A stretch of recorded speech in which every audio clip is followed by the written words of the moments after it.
Hey guys, welcome back to my channel, hope you're all good. Today, like always, we'll be recapping a 1995 drama thriller movie. Stay tuned and watch till the end to find out the name of the movie. The start of the movie takes us to Suzanne Moretto, where she would likely call herself Suzanne Stone, which was her original name before adopting her husband's name. Suzanne is making a documentary video about her life with her husband, Larry Moretto, before he died. In another scene, a group of interviewers is questioning Larry's sister, Janice Moretto, the way she felt about her brother's wife Suzanne. Janice reports back negatively, saying she didn't like Suzanne from the start and would prefer her brother had married someone else. The families of both Suzanne Stone and Larry Moretto are hosted on a popular TV show where they talked about the activities they noticed between their children's marriage. Earl Stone, father to Suzanne Stone, mentioned Larry, Suzanne's late husband, was responsible for bringing out something that they thought wasn't in Suzanne. Practically speaking, he meant Larry being able to thrust into Suzanne fresh pussycat out in the open. Time goes on and Larry continues to flaunt Suzanne. Funnily enough, not one of their family members actually approved of their union, but however none said a word because they didn't want to stir up trouble. Suzanne has always been enthralled with being on television and aspiring to be the new world-famous journalist that goes around broadcasting news to people across globally. Using Larry's family restaurant as a medium to make herself financially stable, she takes a job as an assistant at one, a local cable station, in hope to climb up the network ladder of her dreams. Through relentless persistence, she's eventually promoted to doing the station's evening weather report. Later we get introduced to Jimmy Emmett, who was in prison but being interviewed as well also, and Lydia Mertz, a high schooler who became a close friend of Suzanne along the way. Larry begins to realize Suzanne wasn't sure about starting a family. He starts asking her to give up her career in favor of helping out at his restaurant and starting a family with him. The night Larry tells Suzanne his plans for their future, Suzanne immediately becomes irritated.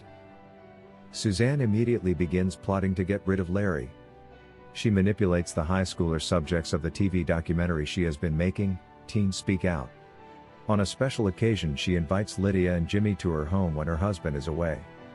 She makes Jimmy dance with her and sends Lydia to take her dog for a walk. When Lydia returns back, she catches Jimmy giving it to Susanna in Suzanne's bedroom. She takes Jimmy to her house where she sucks his cucumber so much until Jimmy finally agrees to collect a gun from Russell. She then tricks him into doing her bidding, seducing Jimmy and pushing him and his friends, Russell Hines and Lydia, into killing Larry with Lydia's mother's gun. With their help, she is able to complete her mission of killing Larry. On the night Larry is shot, Jimmy is holding the gun about to pull the trigger. Within this brief moment he uncontrollably had several images flashing of himself giving it to Susanna very hard and in different positions while she screamed. As time went on, the police continued to carry out their investigation, but all they have are just words and not enough proof to take down Suzanne. Due to this, Larry's death is ruled the result of a botched burglary. However, the police come across a Teens Speak Out clip from investigating Suzanne's place of work. The tape contains Suzanne meeting at the high school which exposed her in a sexual relationship with Jimmy. This evidence makes the teens connected to the crime scene arrested. Lydia makes a deal with the police to converse with Suzanne while wearing a wire. Lydia calls Suzanne and they meet up in a busy mall. Suzanne, unknowingly, puts the blame of her husband's death on Jimmy and Russell. She even proves to have an alibi, and by doing so she unwittingly reveals her hand in the murder.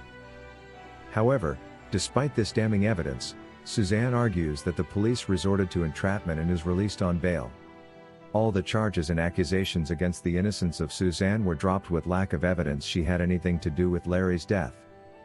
When she's released from the court and is on her way home, a swarm of reporters flood at the entrance to the court, bombarding her with numerous questions concerning how she would continue to fend for herself. Basking in the media spotlight, Suzanne makes up a story about her husband being a cocaine dealer who was murdered by Jimmy and Russell.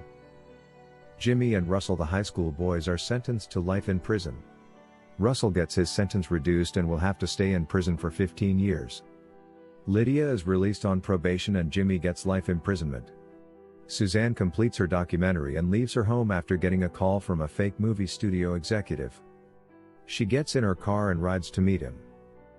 Meanwhile, Larry's father, Joe Moretto, realizes Suzanne was behind his son's death and uses his mafia connections to have her murdered. He hires a professional hitman. The hitman lures Suzanne away from her car by posing as a movie studio executive, kills her, and conceals her body beneath a frozen lake. Lydia tells her side of the story in a televised interview and achieves national fame, becoming a celebs.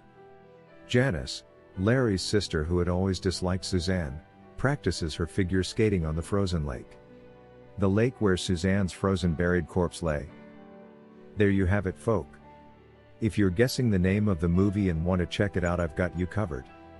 The movie is a 1995 drama film titled To Die For. Alright, hope you enjoyed it. We hope to see you in our next videos.